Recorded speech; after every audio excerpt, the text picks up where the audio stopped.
Sup, bitches? You guys ready for some more Gaiden? Cause and his crew sure fucking are.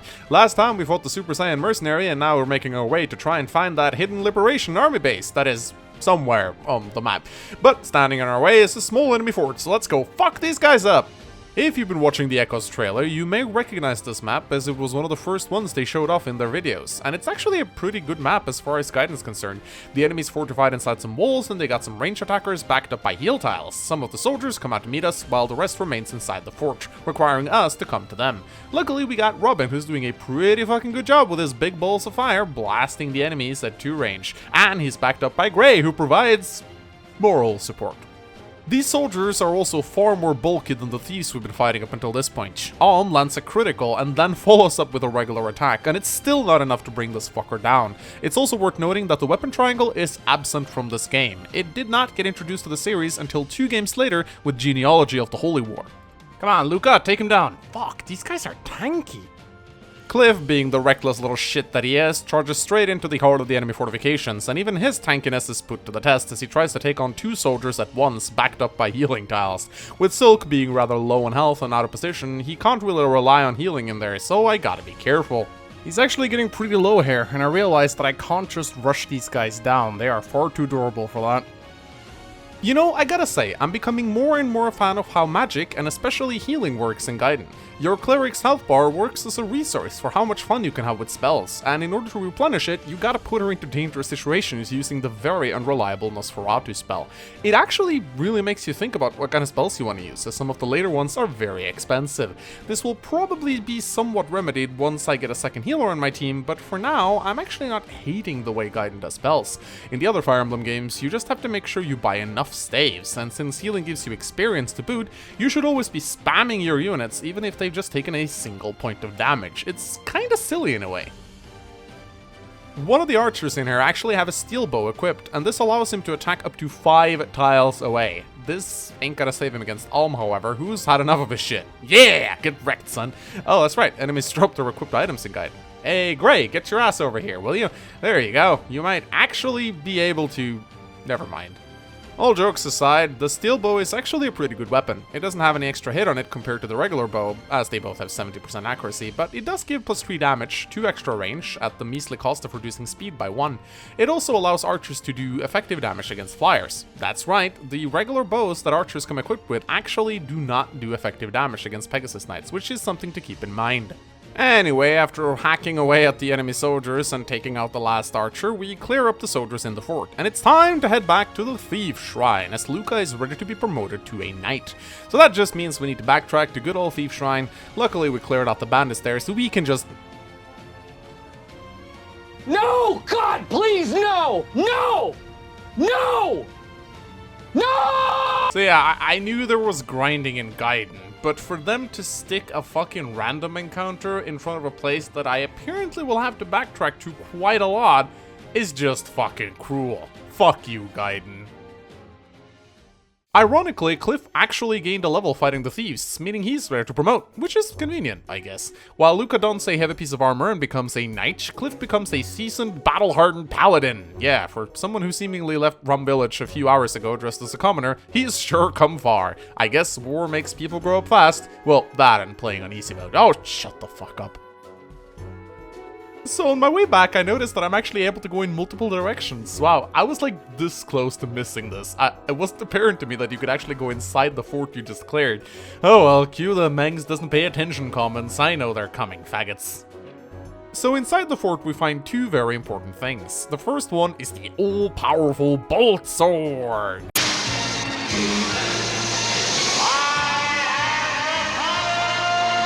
This sword is what sets Alm apart from the other Sissy Lords in the series. Like you'd expect, it can attack at both 1 and 2 range. It is fairly accurate at 80% hit, and it will always do 15 damage. Since weapons don't break in Gaiden, yep, sorry Fates babies, Gaiden did it first, again, this basically turns Alm into a mage, with the power and durability of a frontline fighter. It does slow down his speed by 3, but honestly, Alm is fast enough at this point to consistently double enemies despite that penalty. The other important thing is not an object, though I'm certainly gonna objectify the shit out of her in Echoes, but a new recruit. Meet Claire, the first Pegasus Knight you get in Gaiden, and my upcoming future waifu in Echoes. I mean, Jesus Christ, look how fucking gorgeous they made her. Ah! Of course, this doesn't mean I'm gonna show her any sort of favoritism. I promise, not at all. Anyway, unit-wise, I've seen that Claire apparently gets a lot of hate in the community for being bad, but honestly, I don't really see it. She has decent bases, very good growth rates for this game, and when promoted to Falcon Knight, she effectively gains the class skill of the Fire Emblem 8 Bishop, allowing her to deal super effective damage against all monsters. Since this is my first time playing Gaiden, I don't know how she measures up against other units in the late game, but from what I'm seeing right here, she sure seems pretty good to me, and I'm gonna use her. Don't let the haters get you down, cutie. You'll always have a spot in my army, and in other places. Let's continue on the road again. Oh look, this time around we're just fighting a small pack of soldiers, and they're right in front of us. This looks like a short and sweet encounter, but wait, what's all this unnecessary space doing here? It's not like there's any units over here. What the fuck is that? Hey, have you guys seen Bob? He was supposed to be in by now. Hey guys, I overslept again. Please don't tell Slater. Oh fuck's sake, Bob, this is like the 4th time this week. Fuck, we're under attack. I'm coming, guys. Don't start without me. Yeah, all the fucking way over at the other side of the map is a single Cavalier. Why is he here? Are the programmers just fucking with us? And before you say it's similar to the Leather Shield Mercenary, where he kind of starts away from the rest of the enemies, it's not really the same at all. The Mercenary boss sort of worked like a timer. He was so strong, you had no choice but to move quick and rout as many bandits as you could before he arrived. This Cavalier is not even anything remotely special. He has no equipped items, no increased stats. He's just a regular fucking Cavalier. And it's not like it's the only time this will happen either. Gaiden is full of this shit. And to make matters even worse, I've seen the same thing happening in Echoes. I am utterly convinced that this has to be some sort of fucking inside joke from intelligence systems.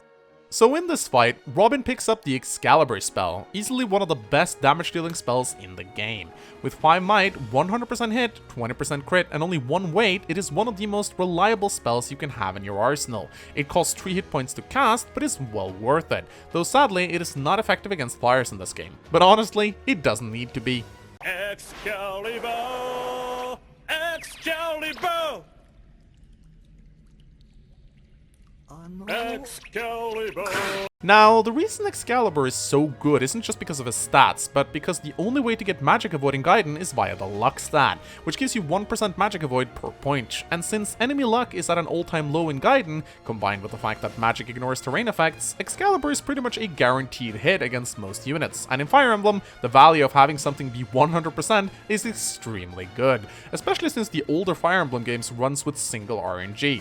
Now, I'm not gonna go into great detail explaining this if it's something you haven't heard about before, but to summarize it very quickly, you'll see high percentage hits missing a lot more in the old school Fire Emblem games compared to the new ones, because of the new Fire Emblem games actually doing something kinda sneaky and not displaying hit rates properly, but instead it actually bumps them up a bit to make the game easier for you. Here, 90% means 90%. 1 out of 10 hits are going to miss. If you're interested in reading more about this, I'd recommend simply googling Fire Emblem plus True Hit, and you'll get the entire thing explained to you. Anyway, all that explanation aside, there really isn't much to say about this map. We beat down the soldiers in quick fashion, and Bob here gets introduced to Robin's new spell. Bob and his chromies are dead, and it's time to move on. Surely we won't experience more of that bullshit for a while. Come on, are you serious, Gaiden? Now I have to fight a fucking army of Bobs? Like, did all these guys just fucking show up too late for work this morning? They got mounts, for fuck's sake! Anyway, there isn't really much to say about this fight either, just a bunch of Cavaliers in a wide open field. Whoop-de-fucking-do, hashtag just play Gaiden, bro. I mean, if nothing interesting is happening in a battle, I'm just not gonna show it. I'm sorry, but this battle sucked ass, but at least Cliff got a good level up. So we've gotten some reports that the Hidden Liberation Base is somewhere in this area. If only we could get some sort of hint as to where their headquarters may reside. Alright guys, follow me, I think I may have an idea. So inside a cave strangely reminiscent of the Thief Shrine, we meet Python? Is he a fucking snake?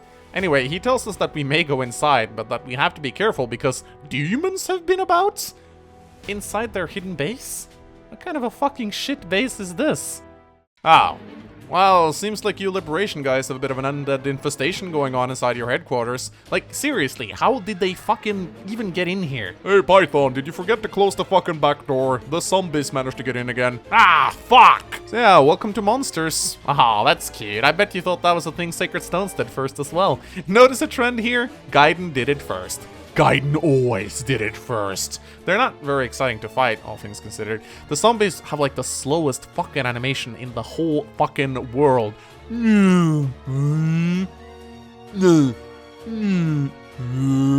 Kill me, please. At least the skeletons are somewhat scary. They have much higher stats and they're way tougher to take down. Still, this isn't much of a fight. We quickly deal with them and head inside. So inside the base we encounter Clive, the brother of Claire. Clive. Klein. Claire. Clarine. Ah, I see what you did there, Fire Emblem. I see what you did there. Anyway, he tells us that they actually don't have a leader, and he was hoping Grandpa Jagan could lead them. But since he didn't show up, they ask Alm instead. Right, what a fantastic liberation army you guys are. No leader, and your HQ is a fucking undead-infested cave. I bet Dozer is trembling in fear. Anyway, Alm can't resist the temptation of leadership and graciously accepts, and so we get Clive on our team. Clive is the second Cavalier we get, and wow, is 20 this guy's lucky number or something? Like, seriously, look at those growths. Talk about being average. His strength seems deceptively high, but that's because he comes equipped with a steel lance, boosting his power by 4. All things considered, Clive is a pretty serviceable unit. He's no Cliff, but he's still a very good Cavalier with solid bases and, you know, decent growth rates by Gaiden standards.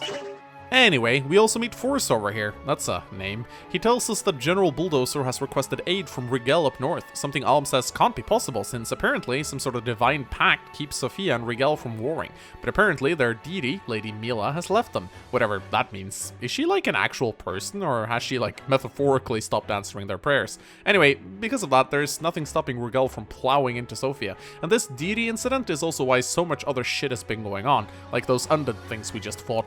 So Force just joined our team as well, another soldier. Now while Luca focuses a lot on skill, Force focuses a lot on force.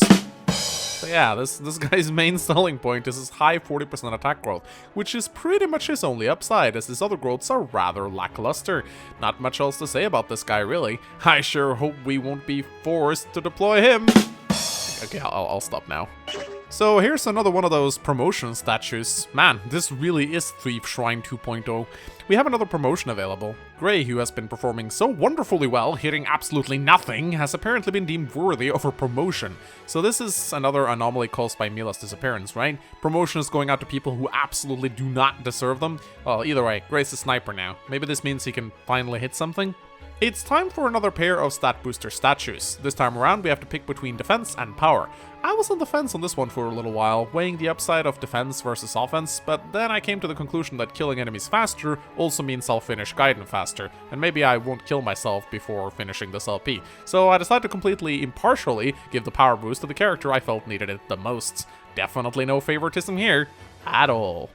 So it's time to leave Thief Shrine 2.0 behind, but before we leave, we gotta remember to take that archer guy with us, because fuck if Gray's gonna be the only bow wielder on our team. Python here hypes up Slater, one of Dozer's lieutenants, saying he's really strong. Then he joins us. So Python is very similar to Force in a way. He's got a very good attack growth and a decent speed growth, but his skill is even worse than Gray's. Yay, another archer that can't fucking hit things. So jolly, I can't wait for this shit. Alright, so it's time for the epic finale. We've reached Bulldozer's castle, and oh boy, this is gonna be a fight. Dozer is here, and Jesus fucking Christ, how are we supposed to fight that? He's a motherfucking Baron, which is a freaking 3rd tier class. Yeah, Radiant Dawn fanboys, sorry, Gaiden did that first too. Anyway, thanks to his equipped Draco shield, buffing his defense and magic defense by 13 points, and restoring 5 health per turn, Dozer is pretty much unkillable at this point. Well, let's tackle that problem when we get to him. If we get to him. Dozer's not alone, however. Gaiden's first mini-boss makes an appearance. Slater, the Paladin, Dozer's lieutenant, is not going to let us reach his lord that easily. Look at that badass. His expression basically says, "You should not have come here. You fucked up, son. You fucked up." Our Liberation Army is deployed and we start outside the castle and have to storm it. But in our way, the enemy has been rather cleverly deployed, sporting archers hidden behind well-fortified walls, and because of the way this map is designed, we pretty much have no choice but to advance through a very narrow choke point while having arrows rain down on us from above. If only there was some tool we could use to counteract this. Hey, fucking rebels, why don't you come closer so we can shoot you? Yeah, suckers, stop hiding over there. We want you to meet our bows and arrows, bitches. Yeah, you tell them, bro. Those fucking rebels are stuck all the way down there. They're like sitting ducks for our arrows. What you gonna do, little liberators? What you gonna... Oh, shit.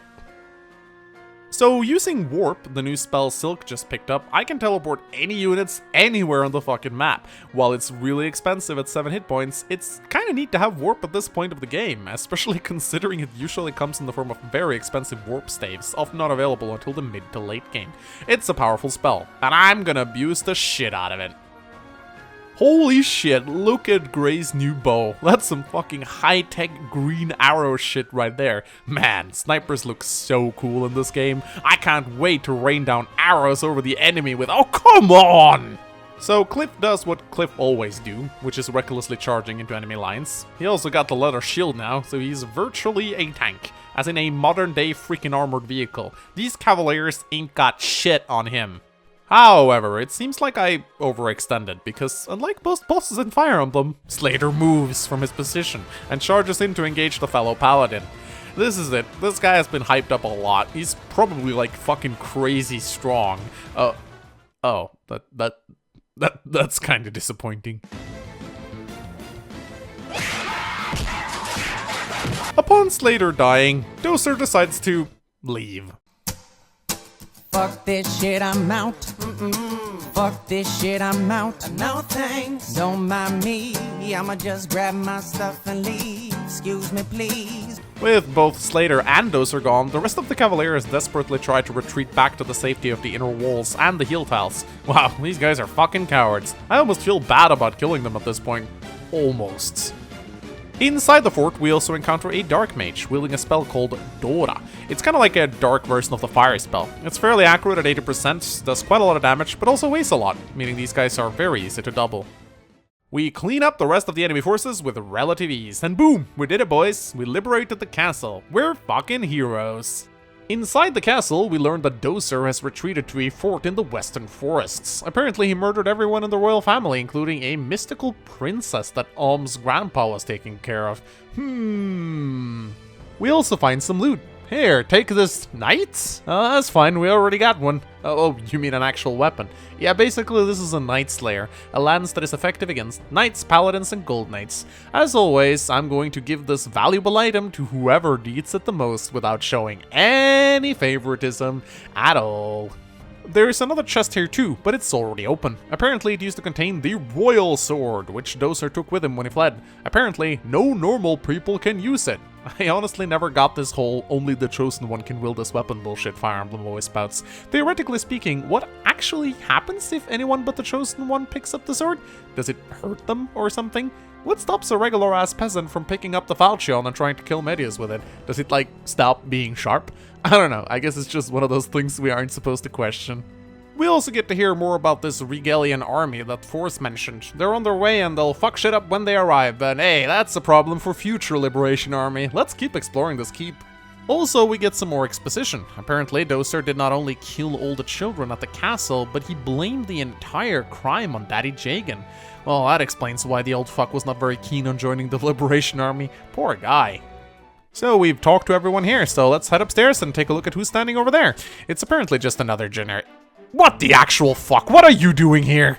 So apparently old Gramps here had a change of heart, but I just want to know, how the fuck did he get here before us? I mean, for him to already be here, he must have gotten here while Bulldozer, Slater, and his entire army was still here, right? Did he sneak past them or something? Old man's a ninja, apparently. Anyway, he tells Om that he needs to do what needs to be done, together with a mysterious red-haired girl who will visit this castle soon. Alright, ladies and gentlemen, we've reached the end of part 1. Alm's journey will end here momentarily, but when we come back, we shall begin another one. And when this playthrough of Fire Emblem Gay Sex continues. As always, I hope you guys enjoy this episode and that you'll show your love and affection for me by giving me lots of likes, comments, and blowjobs. Also click that stupid notification bell. I still honestly don't understand why we need a fucking notification bell. Anyway, if not for me, then do it for Sonia's redesigned titties and echoes. I mean, Jesus Christ, look at those titties. My name is Manx, and I'll see you guys hopefully not in too long. These episodes takes quite some time to make. Goodbye!